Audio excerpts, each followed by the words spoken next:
I'm wearing a dress, so I don't move quite as fast. Also, it's the morning. I'm still not awake.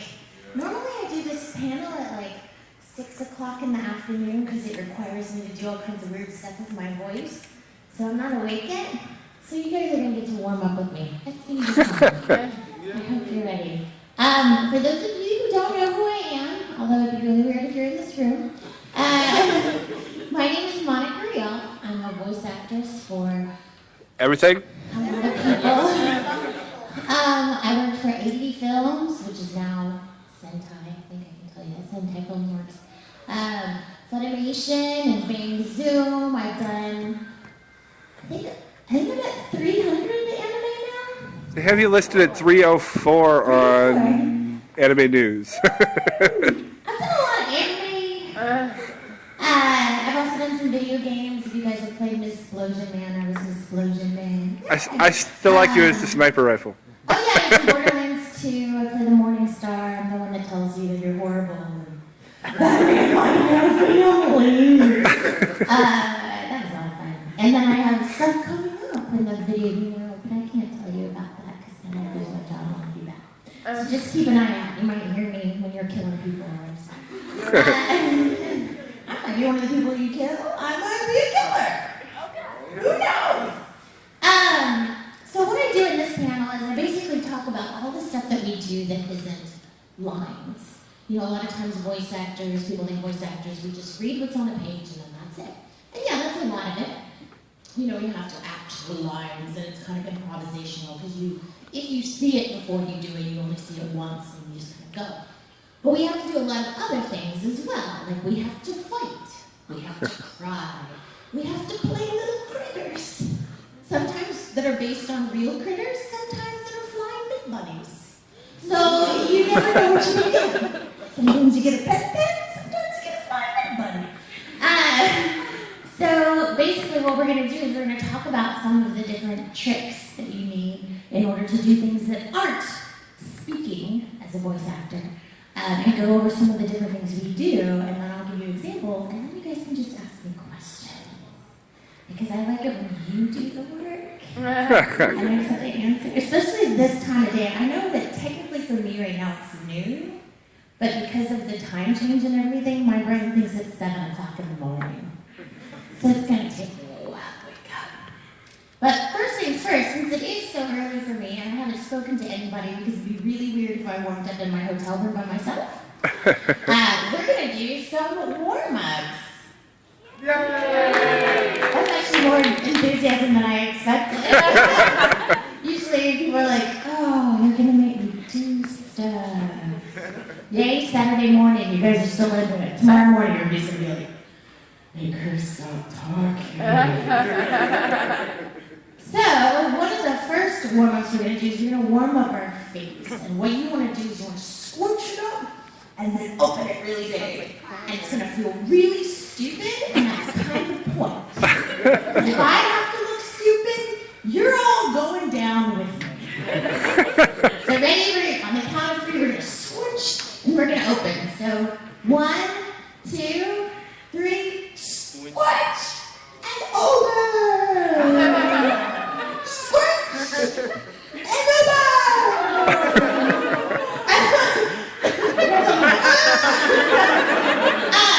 Okay, now what we're going to do is, you know, like what you do when you're around babies and they do the whole...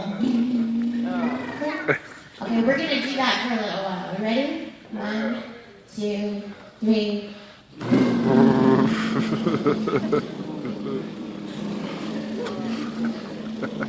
It feels really silly, but what you're doing is you're warming up your lips and your mouth because, believe it or not, sometimes you have to talk really fast, and if you don't have your lips warmed up, you won't be able to do this. I still can't see how I stumbled because it's too early. So, and then we're going to do some of the big squinchy opening, which is with the mouth. That's a technical term, squinchy opening. Something you should know. So you're going to do like this. You're going to go, and purse your lips, and then,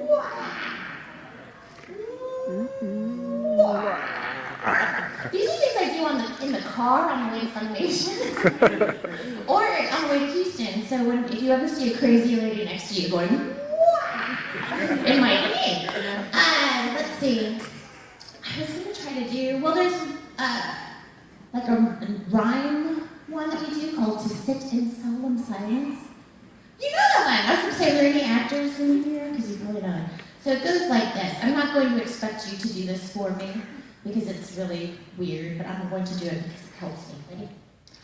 To sit in solemn silence in a dull, dark dock, in a pestilential prison with a lifelong lock, awaiting the sensation of a short, sharp shock from a cheap and chippy topper on a big black block.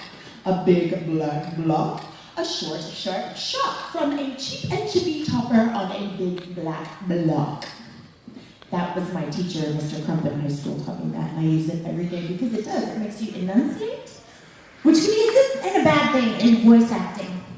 How many of you guys have been on stage or are interested in acting? There's a couple of you. Good. You know that when you're on stage and you're acting, everything has to be enunciated so that people in the back understand what you're saying. You don't want to do that on the microphone because then you sound like an idiot. Because if everything I said was said like this, it might be a cool character. Sometimes Michael Tatum does that. I'm going to over-enunciate everything. Hi, Julia. Sorry, I'm a head writer for Fairy Tale, so whenever I see Fairy Tale cosplay, it's like they're my best friends because I spend so much time with them. So if I refer to you as Julia and Wendy, please, I'm sorry, can't help it. You guys are like my buds. So what I'm going to do, I'm going to start off with crime. Okay, so those of you that came in late, what we're going to talk about is all the stuff that you have to do as a voice actor that's not speaking. This one I start off with because it is kind of still speaking. A lot of times as a voice actor, you have to cry and you have to speak at the same time. So I learned a very important lesson. Has anybody seen a show called Generator Doll? Yes. Awesome, that's good. It's a great show. If you guys haven't seen it, it's older. If you're a fan of Dick Mignogna, it was his first lead role. So it's a really, really good show. But it was his first lead role and one of my first lead roles too. And I played this character not seeming. And I'm not going to spoil anything for you, but at the end she has this long monologue, right? She's not shown on screen. She doesn't have any lip flaps to match. When I say lip flaps and little mouth movements, you'll quickly learn that those are the bane of my existence. She doesn't have any lip flaps, so as an actor, hi, Matsu! Hi! See, I told you. I just can't help it. They just live in my head. Fairy tale characters. I'm not civil, I promise. So basically, what happened is I thought, if I'm going to get to act, I don't have any lip flaps to match. I can just act. So it was a very emotional monologue, let's say. So when I started doing the monologue, I'm like, yes, I'm going to show these directors that I'm an actor. So I started talking, and I'm doing this very, she's got a very soft, sweet voice.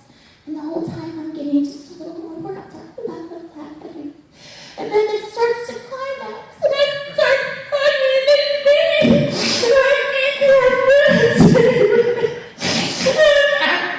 I thought I had nailed it. I was like, I just acted my butt off. He was like, I love it. And he was like, Monica? This is Stephen Foster, by the way, one of ABB's directors. Monica, that was good. Let me play that back for you so you can hear why we can't use that. Because I was such a new voice actor, I didn't think about mic technique or like any of that stuff. I was like, I'm acting. When he played it back for me, I was mortified. You could hear the snot. Like it was that. So I quickly learned that there's a line that you cannot cross. Do you guys have, are there any singers here? Okay, so you guys know that you guys are Renaissance women over here. You know that there's a line you can't cross. Like if you guys watch The Voice or American Idol, you know when those people win or lose, as it may be, when they're singing, there's a point where they get just too emotional and they can't hit the notes anymore. Same thing in voice acting. It gets to a point where it gets too emotional and there's no coming back, and then all of a sudden your words don't make sense, you've got snot coming out of every orifice, things just aren't good. So, what I've learned is that you have to deal with placement. Placement is a trick that you will learn. It's where you put the voice. So as an actor, you can put something, I'm very nasally, I get this. But I can make it more nasally by putting my voice so it sounds like it's coming out of my nose. You guys have heard Kyoko in Full Metal Panic. This is her, only I gave her a lisp as well and made her super nasally. Then you can put it like back in your throat. So if I go lower, I tend to put it back in my throat or into my chest. You hear how it's just subtle differences based on where you put the voice. So I learned that if I put it back in the back of my throat, so that it kind of sounds like I'm straining a little bit when I talk.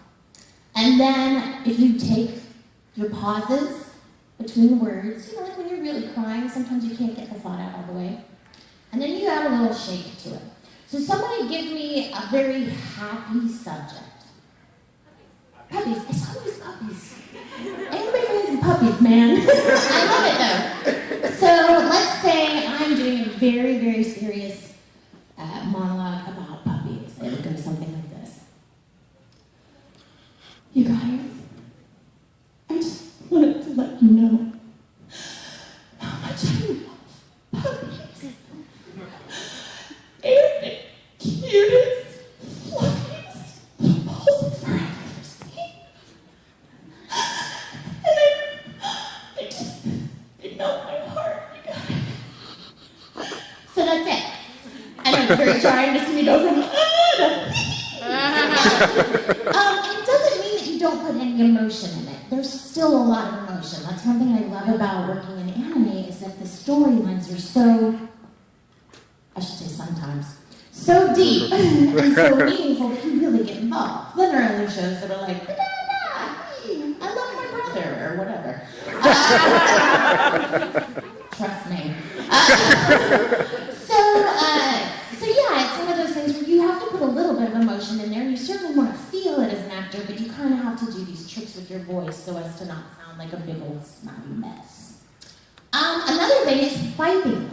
When I started, I directed Kenichi, the Mightiest Disciple. Oh, yeah! I don't know why they chose the girliest girl of all girls at Funimation to direct Kenichi, but I dug it, because every day there were big men coming into my studio. I was like, hey, what are you doing? Tell you what to do for 3 hours. So it was a lot of fun, but when I was auditioning, it was the first time I directed at Funimation on a show that I got to cast. So I had all of the dudes come in, and they would read the sides that they chose, which are basically like just little lines that are picked from the series. And at the end, I had a little section that said, give me 2 open mouth punches and 2 open mouth kicks. Open mouth meaning that the mouth would be open. There wasn't any animation to go with it or anything. I just wanted to see if they could do the reactions of fighting. I was surprised how many guys would go in there and they'd have these great voices. And they're like, wow, oh, he's great. And then they get to the fighting and they're like, oh!